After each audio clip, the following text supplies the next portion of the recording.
Hello student. देखिए, हम Laplace transform पर बेस्ड इम्पोर्टेंट थ्योरम कर रहे थे और उनका प्रूफ देख रहे थे, जिसमें हमने एक तो पढ़ी थी फर्स्ट शिफ्टिंग थ्योरम और एक पढ़ ली थी सेकंड शिफ्टिंग थ्योरम। ठीक है, आज जो पढ़ेंगे हम लाप्लास की चेंज ऑफ स्केल प्रॉपर्टी पढ़ेंगे, जो कि खुद एक इम्पोर्टेंट है। ठीक है, कौन सी पढ़ेंगे? Change of scale property.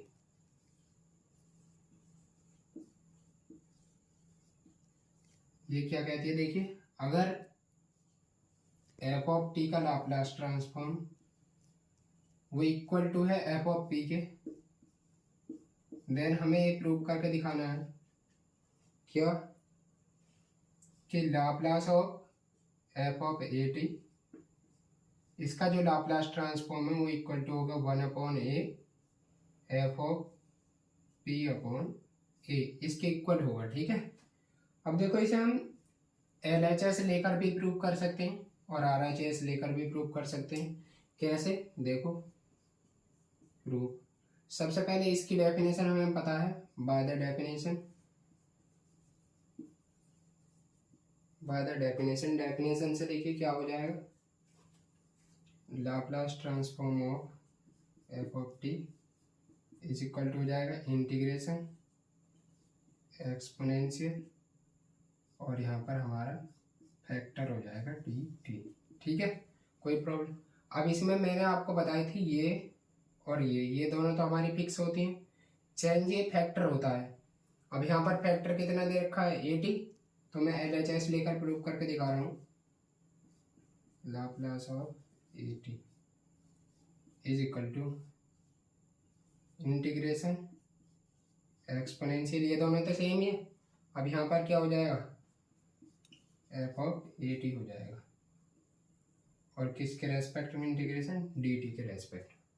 अब यहाँ पर एक बात देखो, हमने जितने भी फॉर्मूले पढ़े हैं यहाँ पर, जो हमारा केवल सिंगल वेरिएबल होता था, जैसे यहाँ पर टी है, तो हमारा भी क्या काम है? यहाँ पर इसे केवल टी बनाना है। तो टी कैसे बनेगा? अगर मैं ए टी को एक्स पुट कर लूँ, क्या पुटिंग लिखो, ऑन पुटिंग क्या a t is equal to x. A t is equal to x put करने से क्या होगा? अब इसका हमें देखो, यहाँ पर डी टी है तो टी एक्स के रेस्पेक्ट में हमें इसका डिफ्रेंशिएशन कर देंगे, तो हो जाएगा d t upon d x is equal to 1। या यहाँ से डी टी की वैल्यू कितनी आ जाएगी? लिख ही देता हूँ, d t upon d x. यहाँ से d t is equal to हो जाएगा डी एक्स अपॉन ये। ठीक है, ज़्यादा नीचे तो नहीं जा रहा, नहीं अभी स्पेस आएगा। उसके बाद में ये काम होगा हमारा, डी टी की वैल्यू निकाल ली और ए टी के प्लेस पर हमें जो पुट करना है। यहाँ से एक काम और करते हैं, हम टी की वैल्यू और निकाल लेते हैं, तो हो जाएगी एक्स अपॉन ए। ठीक है, अब डायरेक्ट भी आप यहाँ से कर सकते हो, तो जब भी हमारा यही आएगा। उसके बाद में देखो क्या करना है, हमें लिमिट चेक करनी है। लिमिट क्या हो जाएंगी? Limit at t is equal to 0 पर देखो। अब जब इसमें आप t is equal to 0 put करोगे तो ये ए इंटू 0 हो जाएगा, यानी एक्स की वैल्यू कितनी मिलेगी? 0। यानी इसकी लोअर लिमिट भी कितनी रहेगी? 0 रहेगी। ठीक है, उसके बाद में देखो at t is equal to infinite, जब टी हमारा इनफाइनाइट को टेंड कर रहा है, तो देखो जब इसमें आप टी के प्लेस पर इनफाइनाइट पुट करोगे तो ये हो जाएगा ए इंटू इनफाइनाइट, यानी एक्स भी कितने पर आ जाएगा? हमारा इनफाइनाइट को टेंड करेगा। तो उसके बाद में देखो यहाँ से क्या हो जाएगा, इसे रब कर देता हूँ मैं। देखो ये तो हमारा सेम ही रहेगा,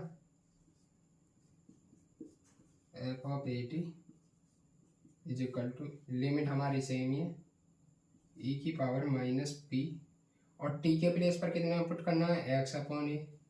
एक्स, और ये जो ए है ना अपॉन में, एक्स अपॉन ए, इसे मैं इस पी के नीचे लिख रहा हूँ। ठीक है, पी अपॉन ए इंटू एक्स। उसके बाद में एफ ऑफ एक्स और डी टी के प्लेस पर कितना? डी एक्स अपॉन ए। यहाँ से आगे देखो कितना हो जाएगा, ये 1/a तो बाहर आ जाएगा, इंटीग्रेशन 0 टू इनफाइनाइट ई की पावर माइनस ये हो जाएगा पी अपॉन ए इंटू एक्स और यहाँ पर F of x D x. अब देखो यहाँ पर ये वेरिएबल जो है एक्स, इसे तो हम टी में चेंज कर सकते हैं, और जब टी में चेंज कर लेंगे इसे तो देखो कितना हो जाएगा। यहाँ पर जब हम यहाँ एक्स के प्लेस पर टी पुट करेंगे तो यहाँ पर हो जाएगा Laplace of f of a t is equal to 1/a तो ऐसी इंटीग्रेशन 0 to इनफाइनाइट और ई की पावर माइनस पी अपॉन ए, ये तो हमारा ऐसे ही रहेगा। और जब इसे चेंज करेंगे तो यहाँ पर टी और F of T D T. अच्छा, अब यहाँ केवल देखो सब कुछ हमारा सेम है, ये चीज़ें तो हमारी फिक्स होती है, इंटीग्रेशन एक्सपोनेंशियल, ठीक है, और चेंज हमारी ये होती है केवल। तो यहाँ एफ ऑफ टी है और इसमें p के प्लेस पर खाली p अपॉन ए है, यानी ये हो जाएगा 1/a एफ ऑफ, ये पूरी किसकी वैल्यू, अगर यहाँ पे p ना हो, ये a ना हो, तो ये हमारी एफ ऑफ p की वैल्यू, लेकिन p के प्लेस पर कितना p अपॉन ए, तो ये हमारी p अपॉन ए की वैल्यू हो जाएगी, जो कि हमें प्रूव करना था, ठीक है, यही हमें प्रूव करना था, हेंस प्रूव। उसके बाद में आती है हमारी नेक्स्ट प्रॉपर्टी, जो कि हमारी डेरिवेटिव से रिलेटेड।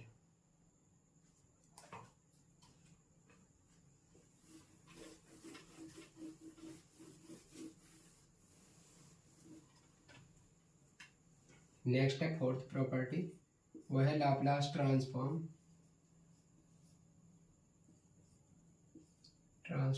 ऑफ द डेरिवेटिव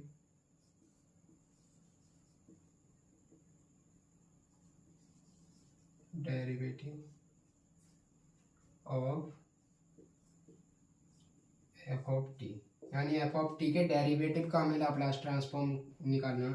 तो ये देखो क्या कहती है कि एफ ऑफ टी का जो डेरिवेटिव है उसका जो लाप्लास ट्रांसफॉर्म है वो इक्वल टू हो जाएगा P into Laplace of f of t minus f of 0 के। ये हमें प्रूव करके दिखाना है। तो बाय द डेफिनेशन सबसे पहले हम लगा देते हैं प्रूफ। देखो ये मैथमेटिकल लैंग्वेज में है खाली, वरना इसमें जो लिखा जाएगा यहाँ पर लिखा जाएगा एफ ऑफ टी हमारा एक कंटिन्यूस फंक्शन है, एफ डैश टी जो वो क्लास ए का फंक्शन है, और एक्सपोनेंशियल ऑर्डर है जो ऑर्डर का, ऐसे करके इसमें थ्योरी लिखी जाएगी। तो आप वो बुक से पढ़ सकते हैं, बाकी बुक से पढ़ने की भी ज़रूरत नहीं है, आपको ये प्रूफ किया मतलब प्रूफ करने को आएगा। तो देखो कैसे प्रूफ करेंगे, हम लिखेंगे बाय द डेफिनेशन। एक मिनट में इसे वीडियो पॉज करके पहले मैं इसमें इंक डालता हूँ, देखो कितना हो जाएगा, Laplace of f dash T, यहाँ पर डैश है, ठीक है, ये इंटीग्रेशन एक्सपोनेंशियल, और हम किसका निकाल रहे हैं इस बार, एफ डैश टी का, और यहाँ पर बी टी। चलो ठीक हो गया मार्कर, इसे भी शायद बुखार आ जाता है। अब उसके बाद में देखो क्या करेंगे, इसे फर्स्ट फंक्शन मान के इसे सेकंड फंक्शन मान के हम इसका इंटीग्रेशन बाय पार्ट्स कर देंगे। देखो कैसे, is equal to first function हमारा ऐसी, सेकंड का इंटीग्रेशन, जब एफ डैश टी का इंटीग्रेशन करोगे तो ये डैश हट जाएगा इस पे से, तो ये हो जाएगा एफ ऑफ टी, और इस पर limit 0 to infinite minus first function का डिफरेंशिएशन कितना हो जाएगा, पहले ई की पावर माइनस पी टी का ई की पावर टी का ई की पावर टी रहेगा, उसके बाद में इसका डिफरेंशिएशन करेंगे माइनस पी टी का, तो ये हो जाएगा माइनस पी, और एक माइनस यहाँ पर है तो ये हो जाएगा प्लस का पी। उसके बाद में सेकंड का इंटीग्रेशन एक बार हो जाएगा, ठीक है, तो एफ ऑफ टी, लेकिन एक बार और करना है हमें, तो क्या हो जाएगा integration F of T D T, ये हो जाएगा, ठीक है। अब लेकिन हाँ इसका तो एक साथ आएगा ना, देखो क्या होता है,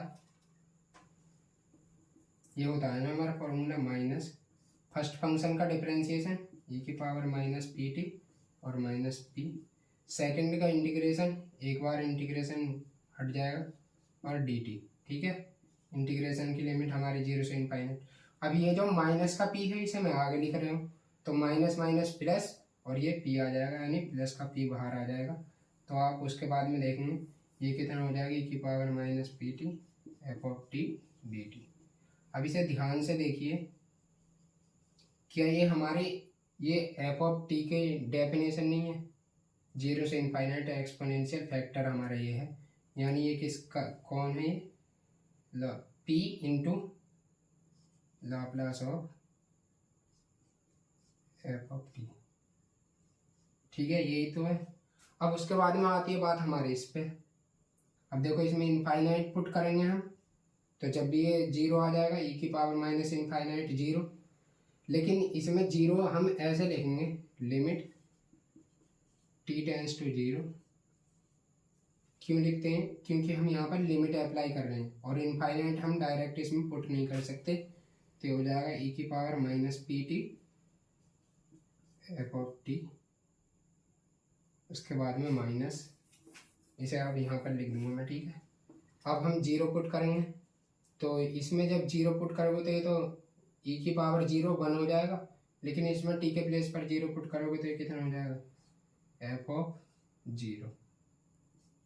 ठीक है, प्लस ये किसकी value, Laplace of f of T की वैल्यू है ये हमारी। अब ऊपर ये तो हमारी 0 के इक्वल आ जाएगी, आप डायरेक्ट भी लिख सकते हो, लिमिट क्या, limit t tends to 0 e की power minus p t f of t is equal to 0, direct लिख दोगे, कोई प्रॉब्लम नहीं। तो बचा क्या हमारा, पी एल एफ टी और माइनस एफ 0, यानी जो हमें प्रूव करना था। तो एक लाइन और रहेगी बस यहाँ पर, इसलिए इधर क्या चल रहा था हमारा, Laplace of f dash t is equal to कितना हो जाएगा, देखो p, और उसके बाद में Laplace of f of t minus f of 0, ये हमारा हेंस प्रूफ हो जाएगा। उसके बाद में जो प्रॉपर्टी है, केवल उनके स्टेटमेंट याद रख लेना, स्टेटमेंट ही काफ़ी है।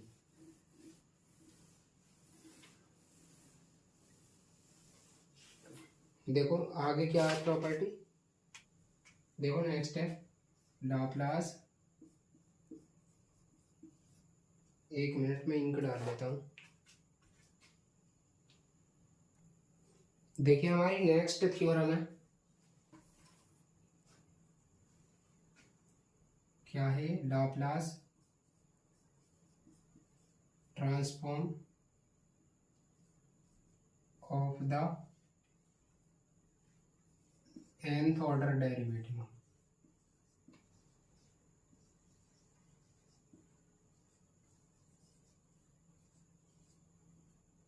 किसका nth order derivative, F of T का। ठीक है, ये हमारी नेक्स्ट थ्योरम है, इसका आपको केवल स्टेटमेंट याद रखना है। देखो ये क्या कहती है कि Laplace of nth order derivative of f of t is equal to होता है p की पावर n, और यहाँ पर Laplace of f of t minus summation r is equal to 0 to n minus 1 तक p की power n minus 1 minus r, और यहाँ एफ ऑफ, ये होती है हमारी प्रॉपर्टी। जैसे अगर मैं पूछूं लाप्लास ऑफ, एग्जाम्पल करके लिख सकते हैं, Laplace of f of 2 T, ये इस 2 के प्लेस पर बेस्ट रहेगा, आप डबल डैश लगाओ।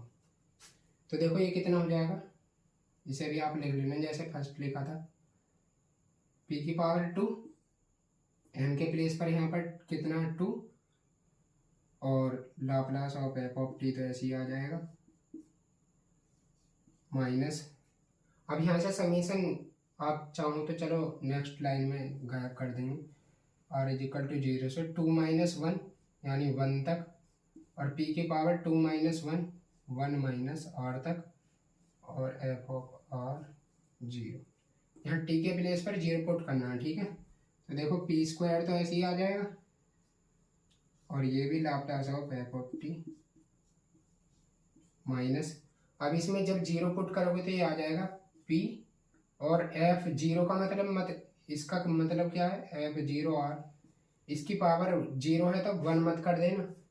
वो क्यों, ये हमारे डेरिवेटिव को रिप्रेजेंट कर रहा है, मतलब इसका हमें डेरिवेटिव नहीं करना, केवल फंक्शन चाहिए। तो ये हो जाएगा एफ ऑफ 0, माइनस साइन लगाना है। फिर अब r के प्लेस पर 1 पुट करोगे तो p की पावर 0 हो जाएगी, जो कि हमारी 1 हो जाएगी, और यहाँ जब r के प्लेस पर आप 1 पुट करोगे तो यहाँ आ जाएगा एफ डैश 0। अब इस p के पावर 0 को 1 को तो हम रिमूव कर देंगे, तो ये हमारे सेकेंड डेरिवेटिव की फॉर्मूला हो जाएगा, ठीक है। ये आपको याद रखना है। उसके बाद में चलो आज इतना ही रहने देते हैं, फिर मिलते हैं नेक्स्ट वीडियो में। तब तक के लिए टेक केयर, बाय बाय, जय हिंद, जय भारत।